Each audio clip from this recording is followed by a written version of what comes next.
যখন আপনি ঘরে প্রবেশ করবেন অথবা ঘর হতে বের হবেন, তখন দরজায় প্রচণ্ড জোরে ধাক্কা দেবেন না, অথবা এমন জোরে ছেড়ে দেবেন না যাতে করে দরজা নিজে নিজেই বিকট আওয়াজে বন্ধ হয়ে যায়, বা জোরে টান দেবেন না। কেননা এমন করাটা হচ্ছে ইসলাম যেই সভ্যতা ও নম্রতায় ভূষিত, সেই সভ্যতা ও নম্রতার পরিপন্থী কাজ হবে।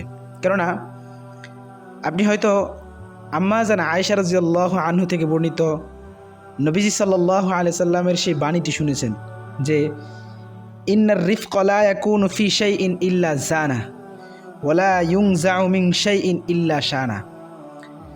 কোনো জিনিসের মধ্যে কোমল আচরণ কেবল তার সত্তাকেই আরও ফুটিয়ে তোলে, সৌন্দর্য বৃদ্ধি করে, এবং কোনো জিনিসের মধ্যে কঠোর আচরণ কেবল তার সত্তাকে ত্রুটিযুক্ত করে। সুতরাং আপনি যে কাজটা করতেছেন, এটা যদি খারাপ হয় তাহলে আপনার আচরণটা ভালো হবে, খারাপ হলে খারাপ হবে।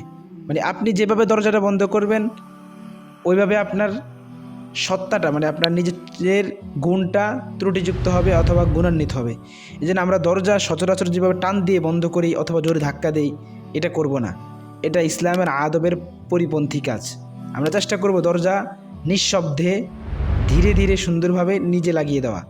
এটা খুবই জরুরি। আমরা যখন কোথাও কেউ বের হই বা যাই, কোনো বাসায় প্রবেশ করি, টুপ করে দরজা জোরে টান দিই বা এমন জোরে ধাক্কা দেয় অথবা এমন জোরে টান দেই যে বিকট আওয়াজে বন্ধ হয়, এটা খুব খারাপ একটা কাজ।